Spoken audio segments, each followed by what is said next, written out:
वेटरनरियंस are essential health workers, इस पर बोलने के लिए मुझे भेजा गया है।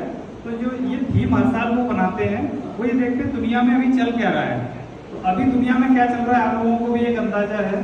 तो हम अपने आप के बारे में रिकॉग्नाइज करें। क्या हुआ जब कोरोना का पेंडेमिक आया, तब लोगों को पता चला कि ये भी ऐसे हिडन हेल्थ वर्कर्स हैं जो ह्यूमन की हेल्थ में कंट्रीब्यूट करते हैं, जो ऐसे पार्ट हैं जो इन्वायरमेंट की हेल्थ में कंट्रीब्यूट करते हैं।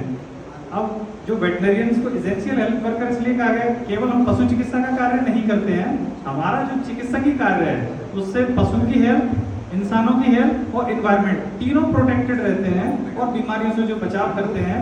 इससे हमें और हमारी आने वाली पीढ़ियों को एक ऐसा देश या ऐसा जो अर्थ है, जो एक अर्थ में कंसेप्ट चल रहा है वन हेल्थ कंसेप्ट, जिसमें सभी की हेल्थ ऐसी हो कि एनवायरनमेंट, ह्यूमन और एनिमल सभी हेल्दी रहें। कैसे हेल्दी रहें? हेल्थ का मतलब ये नहीं होता कि मुझे बीमारी नहीं है तो मैं हेल्दी हूँ। आप लोग भी अभी कई लोग 50 से ऊपर की एज में जो होंगे उन लोगों को मेटाबॉलिक डिसीजेज हो रही होंगी। कोई लोग रहते हैं जो मानसिक रूप से किसी की प्रताड़ना के शिकार होते हैं, किसी भी चीज़ के कारण से कोई ट्रॉमा है तो मेंटल हेल्थ इश्यूज होते हैं। तो हेल्थ कितने तरह की हो सकती है? यदि बीमारियां हेल्थ नहीं होती हैं, एक वेलनेस होता है। कई बार किसी को डिबिलिटी है, किसी के पैर टेढ़े हैं, किसी को कैल्शियम की कमी है, तो हम वेटरनरियंस जो काम करते हैं वो हम मल्टीपल डायरेक्शंस में काम करते हैं। पशु की हेल्थ भी अच्छी करते हैं, पशुओं से जो प्रोडक्शन होता है उससे ह्यूमन की हेल्थ भी अच्छी करते हैं, और जो उनके बाई प्रोडक्ट्स होते हैं जैसे गोबर है और जो घास है, जो वेस्ट मटेरियल है उसको पशु खाते हैं। तो इसमें जो हमारा इंटीग्रल रोल है, इससे एनवायरनमेंट स्वच्छ बनता है। तो हम एक ऐसा एनवायरनमेंट क्रिएट करते हैं जिससे वन हेल्थ क्रिएट होगी। और अभी WHO वर्ल्ड हेल्थ ऑर्गेनाइजेशन के द्वारा जो वेटरनरियंस का रोल है वन हेल्थ में, उसको रिकॉग्नाइज किया गया और ये रिकमेंडेशन दी गई है। अमेरिका में तो आज से 20 साल पहले से हर हॉस्पिटल में एक पब्लिक हेल्थ वेटरनरियन रहता है। पब्लिक हेल्थ डॉक्टर कहते हैं उसको। वेटरनरी पब्लिक हेल्थ जैसे एक सब्जेक्ट होता है, ऐसे ह्यूमन में भी एक पब्लिक हेल्थ प्रैक्टिशनर होता है। उस पब्लिक हेल्थ प्रैक्टिशनर की तर्ज पे एम्स के लिए तो कर भी दिया गया है रिकमेंडेशन कि हर हॉस्पिटल में एक वेटरनरियन होगा जो ये बताएगा कि कहीं कोई ट्रांसमिशन तो नहीं हो रहा है जूनोटिक डिसीज का, कहीं कोई ऐसा तो नहीं है कि अनअवेयरनेस है। पब्लिक को हम लोग जो एक्सटेंशन का काम करते हैं उसके थ्रू हम अवेयर करते हैं कि जो पशुओं से होने वाली बीमारियां हैं, जैसे हम लोग बोलते हैं कि दूध को डायरेक्ट कच्चा नहीं पीना चाहिए, तो ये वेटरनरियन का रोल है कि हम ह्यूमन हेल्थ बचा रहे हैं। कैसे? कच्चे दूध से ट्यूबरकुलोसिस, हम जानते हैं कि अगर भैंस या गाय के अंदर ट्यूबरकुलोसिस है, टीबी, तो वो टीबी ट्रांसमिट हो जाएगी यंग वंस को, बच्चों को जिनकी इम्यूनिटी कम होगी। अब जैसे ब्रूसेल्ला का टीकाकरण करते हैं वेटरनरियन, आपको पता है आप कितना बड़ा ह्यूमन हेल्थ का काम कर रहे हैं। ब्रूसेलोसिस की वजह से इंसानों में ऑर्काइटिस हो जाती है, टेस्टिकुलर स्वेलिंग आती है और उनके बच्चे नहीं होते हैं, जो बहुत बड़ी प्रॉब्लम है। तो वेटरनरियन अगर वैक्सीनेशन नहीं करेगा गाय भैंसों में तो ब्रूसेलोसिस ट्रांसमिट होगी जूनोटिकली और किसमें हो जाएगी? ह्यूमन में।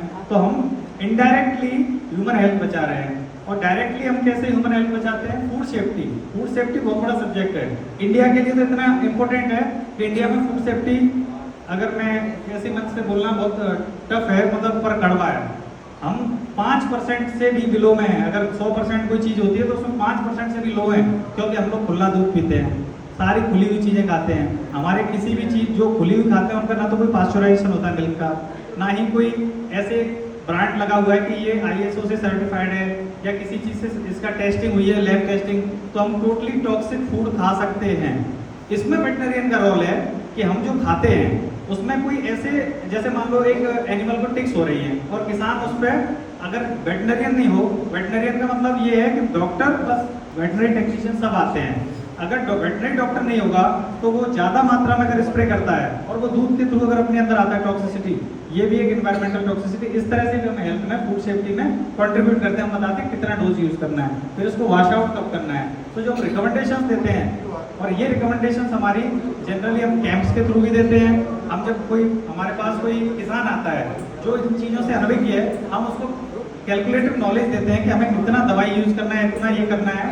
तो इससे हम दो तरह का काम करते हैं, एक एक्सटेंशन वर्क भी कर रहे हैं और एक किसान के पशु की जो हेल्प हो रही है हेल्थ वाइज भी, और इन्वायरमेंट में जो टॉक्सिसिटी होने वाली है, जो दवाई ज़्यादा उपयोग होने से अगर वो पशु मरता है, अगर ओवर टॉक्सिसिटी हो गई कोई ड्रग की और वो पशु मरा, तो वो इन्वायरमेंट में डिकम्पोज होगा, उस इन्वायरमेंट में पॉल्यूशन हो रहा है। तो हमारा रोल इतना इंटीग्रल है वन हेल्थ से लेके इन्वायरमेंट को तक को बचाने में। तो वेटरनरियन के रोल को जो रिकॉग्नाइज किया है वर्ल्ड हेल्थ ऑर्गेनाइजेशन से, ऑर्गेनाइजेशन ने, तो इसलिए 2024 का जो लास्ट सैटरडे है अप्रैल का, इसमें हम 27 अप्रैल को आज वर्ल्ड वेटनरी डे में इस तरह का थीम बनाया। ये पशु चिकित्सक बहुत ही इम्पोर्टेंट हेल्थ वर्कर हैं जिनको आज तक रिकॉग्नाइज नहीं किया गया भारत जैसे देश में, जहाँ इतनी पॉपुलेशन है।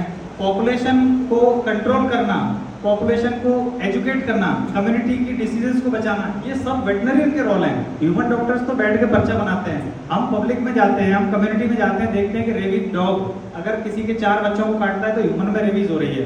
हम जो रेबीज वैक्सीनेशन लगाते हैं उससे हमारी कम्युनिटी, हमारा समाज, हमारे जो ग्रुप होते हैं सेल्फ हेल्प ग्रुप, उनके थ्रू हम जो काम करते हैं उससे हम अपने समाज, हमारे देश और हमारी एनवायरनमेंट को बचा रहे हैं ऐसी घातक बीमारियों से जो अगर हो जाती है तो उनका कोई लाइलाज है, कोई इलाज नहीं, मृत्यु ही उसका अंतिम सॉल्यूशन है।